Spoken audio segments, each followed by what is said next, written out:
Hi friends, welcome back to your channel. ഇന്ന് ഞാൻ വന്നിട്ടുള്ളത് അവൽ ഇസ്തിരിയുടെ റെസിപ്പിയുമായിട്ടാണ്. ഇത് കണ്ണൂർ സ്പെഷ്യലായിട്ടുള്ള ഒരു സ്നാക്കാണിത്. നമുക്ക് ബ്രേക്ക്ഫാസ്റ്റായിട്ടോ സ്നാക്കായിട്ടൊക്കെ കഴിക്കാൻ പറ്റുന്ന നല്ലൊരു റെസിപ്പിയാണിത്.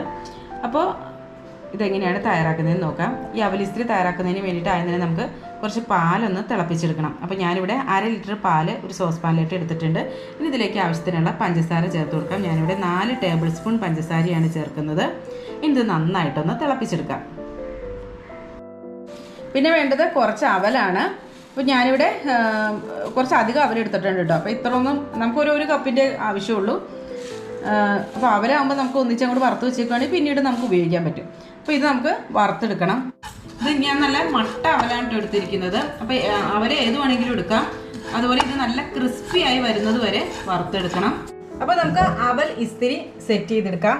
അതിന് വേണ്ടിയിട്ട് ഇത് അവൽ നല്ല ക്രിസ്പി ആയിട്ട് വറുത്തെടുത്തിട്ടുണ്ട്.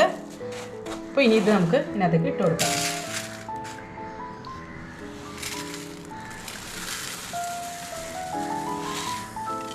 ഇനി ഇതിൻ്റെ മുകളിലിട്ട് നമുക്ക് മിക്സ്ചർ ഇട്ട് കൊടുക്കാം.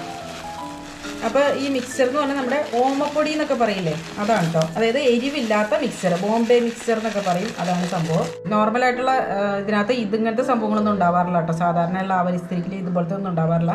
പക്ഷേ ഇതിപ്പോൾ നമ്മൾ മിക്സ്ചറായിട്ടല്ല മേടിച്ചിരിക്കുന്നത്. അപ്പോൾ അതുകൊണ്ട് ഇതൊക്കെ വന്നിട്ടുണ്ട്, അതൊന്നും പ്രശ്നമൊന്നുമില്ല കേട്ടോ. ഇപ്പോൾ ഈ ഓമപ്പൊടി എന്ന് പറഞ്ഞത് ഈ ഓമം, അതായത് അജ്വൈൻ ചേർത്തിട്ട് ഉണ്ടാക്കുന്ന ആ ഒരു ഇതുകൊണ്ടാണ് കേട്ടോ ഇത് പറയണത്. പിന്നെ ഇതിനകത്തേക്ക് നമുക്ക് കുറച്ച് നട്ട്സ് ഇട്ട് കൊടുക്കാം. നട്ട്സൊക്കെ ഓപ്ഷനിലാണ്. അപ്പോൾ ഇടയ്ക്കൂടെ ഒരു ക്രഞ്ചി ഫീലിംഗ് ഒക്കെ കിട്ടണത് നല്ലതാണല്ലോ, അപ്പോൾ അതുകൊണ്ടാണ് ഇട്ട് കൊടുക്കുന്നത്.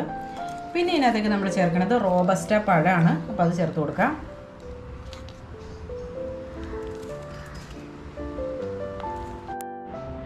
അപ്പോൾ ഇനി ഇതിനകത്തേക്ക് വേണ്ടത് നമ്മൾ തിളപ്പിച്ച് വെച്ച പാലുണ്ടല്ലോ. അപ്പോൾ നമ്മൾ പഞ്ചസാര കൂടി ഇട്ടിട്ടാണ് തിളപ്പിച്ച് വെച്ചത്. അപ്പോൾ അതങ്ങോട്ട് ഒഴിച്ചു കൊടുക്കാം.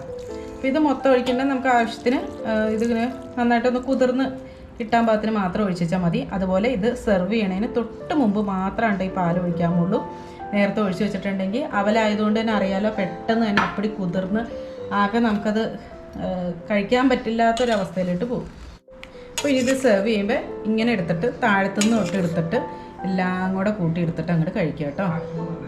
ഒന്ന് കഴിച്ചു നോക്കട്ടെ. നല്ല ടേസ്റ്റ് ഉണ്ട് കേട്ടോ. അപ്പോൾ ഇതെല്ലാവരും ഒന്ന് ട്രൈ ചെയ്ത് നോക്കൂ. അപ്പോൾ നാളെ രാവിലെ 8 മണിക്ക് മറ്റൊരു റെസിപ്പിയുമായി കാണാം. എല്ലാവർക്കും നല്ലൊരു ദിവസം ആശംസിക്കുന്നു. Thank you for watching Aisha's creations.